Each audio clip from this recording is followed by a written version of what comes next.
Alright, what up, Who That Nation? This is No Cap, No Filter Saints. I'm your host, Marley G, and I'm going to go ahead on and give my Saints Bucs preview and what I think can happen between the two teams that take the field on Sunday. Alright, both teams are 2-1. This game is really for number one in the division between the Saints and the Bucs. Both teams coming off of losses. Saints coming off a heartbreaker in Green Bay, and Tampa Bay just coming off a loss at their home, against the Eagles. Everybody kind of expected the Eagles to win, but nobody expected the Eagles to have so much success in the run game, because the Buccaneers, have for the past few seasons been a top run defensive team.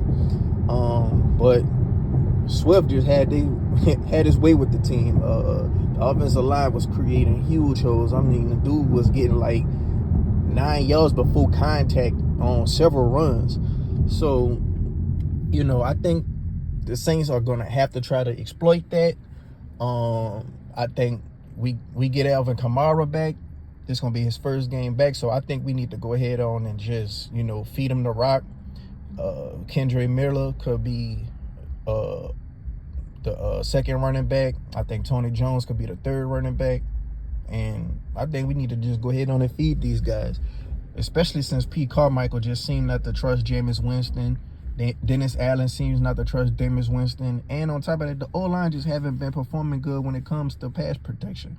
They've been performing all right when it comes to the running game, but I just think by us not having Alvin and hit these holes, the running backs ain't really have much to do, with the holes that they could work with. So I think Alvin will help in that aspect by just having that burst and having that good vision. I think we're going to go ahead on and exploit that weakness that it looked like Tampa Bay has. But, Alvin Kamara, he historically don't really have good games against the Buccaneers. Like, that linebacking duo between Levante David and, what his name? White. Levante David and White, Devin White, yeah, they pretty much do a good job on containing Alvin out the backfield. Like, they could just sniff out them screens. They could just, be running with Alvin on them wheel routes, slant routes, right in the middle. They be right there with that. Like, that's some good athletic linebackers. And Devin White, he at the last minute re-signed with the team. I was hoping he'll go somewhere else, but he re-signed with the team and he kept that linebacking core together. I'm not sure if they cornerbacks are all gonna play. A lot of people think Mike Thomas fits with their cornerbacks, especially the one cornerback they have. I can't even think of his name right now, but Carlton Davis, yeah. He pretty much do a good job on matching up with MT, when it comes to physicality and when it comes to his slant routes and when it comes to, all his intermediate route tree. But Jameis Winston, he gets that ball to MT. So we're going to see. Last time we played the Bucs, Jameis Winston was hurt. So I think Jameis Winston really going to have it on his mind to do good. Like, they was teasing Jameis saying, oh, yeah, we knew Jameis was going to make a mistake. We just was ready for him to, just throw us a duck and we could just seal the game away. Like, all that stuff is not forgotten. I think we know coming into this game, we have to make an O-line change. Doug Marrone is on a hot seat right now.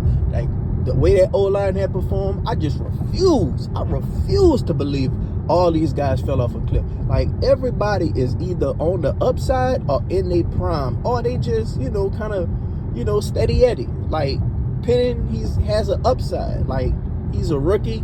He's been improving each game. That's what we seen last year. Each time he did have a game, the next game he did play, he improved from last week. So that's all you can ask for. Hurst, he's pretty much steady Eddie.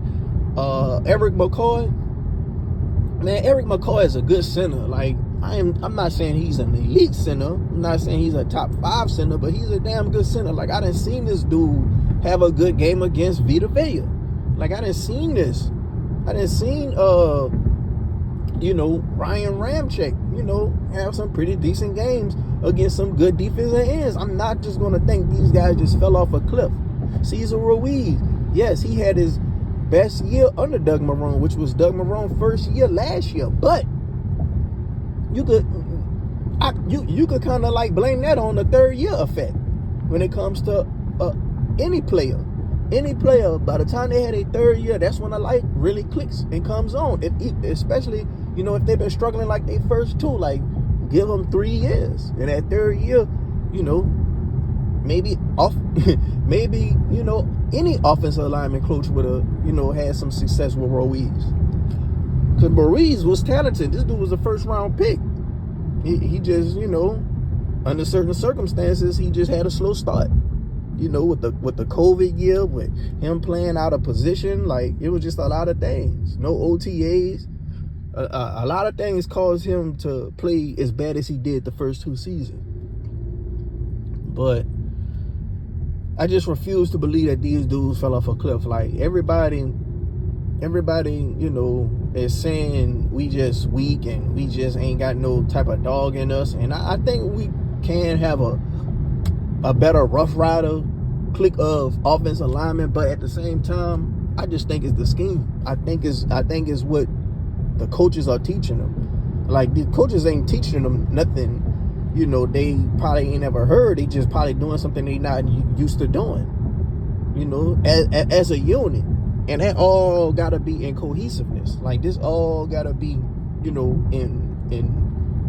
one motion, one band, one sound. That's the only way it's gonna really work.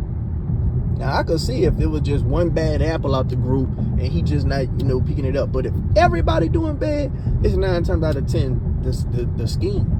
Whatever Doug Marrone teaching these guys, it's just not working. And he either gonna have a Dennis Allen gonna have to tell him, yeah, you on the high seat. If you don't get it right this game, our asses is on the line and I'm gonna have to fire you. All you have to tell him, man, you need to get a second opinion on, whatever your assistants got to say. You need to really take heed to that. Because whatever we doing is not working. And everybody's asses is on the line. Mike Thomas' ass is on the line. Like, Mike Thomas is basically, previewing himself for the next team. Because I don't think Mike Thomas is going to get signed back. I think Shaq Davis and A.T. Parrott, one of them is his heir apparent. Jameis Winston is, basically auditioning for another backup job, possibly starting job if he was to do good these next couple of games that Derek Carr out. Same way that Teddy Bridgewater got paid. When Drew Brees went out and he went 5-0 and he got the bag from Miami. Then it's Allen. His last chance to head coach. If we get below 500, I don't think we got the type of coaching staff that could turn things around. Pete Carmichael, this is his last chance of being an offensive coordinator. Everybody was thinking, it was Sean the whole time. This is the same thing as Eric Bieniemy. But I think with Eric Bieniemy is, a lot of character stuff as well. But even with Peter's probably character stuff with him, like he just too soft. He just seemed like a timid person to me. Like nobody wants to play for a guy like that. You want to play for a coach that you can run through a wall for. He don't give me those vibes. So if he do bad, maybe we need to go elsewhere and, get the offensive lineman from the Lions. And now I'm hearing that Alabama players, they saying that their offensive line got worse after Doug Marrone came to their program. So it's like all these other years before Doug Marrone, we've been a top 5 unit. Now we just a bottom 5? Top 5, top 10. Now we bottom 5. Like, come on, man. And it's crazy because last year we got rid of the tight ends coach. And guess what unit is doing bad right now? The tight ends. They're not getting no love. Granted, they got to go help the offensive line out. But that's what you got to... That's how it's just a trickle-down effect. When one guy ain't doing right and you got to help him, the next guy got to help him. And that lowers his production or throws him off. Or if one unit ain't playing good, the next unit got to step it up and that kind of throw them off. Like, come on, man. It's a trickle-down effect. But back to the Bucs and Saints, specifically. Baker Mayfield is playing pretty good. You know, I never just thought Baker Mayfield was just a trash QB like that, you know, but I do think that we can give him fits, you know, our defense. Like, he been playing some, you know, mediocre defenses, like trash defense probably. You know, the Vikings, they're not good. The Bears, they're not good. As soon as he played the Eagles, you saw the difference. And the Eagles defense ain't, you know, just better than the Saints defense, I don't think. So I think we can get the same fits. The same way Jalen Carter was wreaking havoc, I think Brian Brzee could wreak havoc. I think Colin Sanders could wreak havoc. I think Nathan Shepard could wreak havoc. And we already know what Sean gonna do versus Evans. Now Godwin, he might give us a problem. Godwin might pose a threat because I think they're probably gonna go with a Debo on Godwin. I think a Debo gonna be back. And Debo, he get flagged. And Godwin, he got that speed. So when Debo get burnt, he tends to tug and pull. Versus Alontae Taylor, when he get burnt, he got that catch-up speed. So it's going to be real interesting to see how we use Alontae Taylor in this game. I'm going to call it right now. I think Alontae Taylor gets his first pick in his NFL career. In the dome, I think he gets his first pick. And hopefully, I think Jimmy Graham gets his first touchdown where he could dunk it on the goal post. We'll take the flag. This is nostalgia. This is about everybody to feel good. We trying to get some feel good vibe. We trying to get some energy. Taysom Hill, I doubt we see a lot of Taysom Hill because the injury to Derek Carr. If anything happened to Jameis Winston behind this O-line, Taysom Hill gonna have to come in because we ain't got Jake Haener on the team. We just signed Sutton. So I think that, you know, that's just a guy that's to have on the roster just because you're probably going to need another quarterback on the roster. But I don't think he's going to see the field. You're going to see Taysom Hill see the field before him. So Taysom Hill, I doubt he'd be an integral part of the offense like that. Yeah, he'll come in on some plays, but he ain't going to just have a monster game like the Seahawks game last year. You can count that out. Traquan Smith, he got released. I was thinking they was going to bring in an offensive lineman. Maybe they still waive somebody else and bring in an offensive lineman. But I don't really think it's a person that could come in to fix the offensive lineman. Like I say, it's just a scheme. It's just a scheme. Before the season, we just worried about, you know, Penning. We ain't worried about Hurst. He like I say, he's steady Eddie. He's just a solid. Pete a solid backup. You know, he'll come in on jumbo packages and he'll just do his thing. You know, and a lot of people say, shit, Pete was the best offensive lineman last week. You know, he was the best offensive lineman. And the only snaps that Ruiz did play, which was like 10, I think, he did good. He ain't had no pressures giving up. I can't be wrong.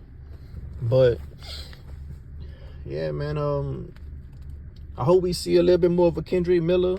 I want to see what the kid got. I don't want to run Alvin into the ground, even though he don't, you know, he hasn't played, you know, much.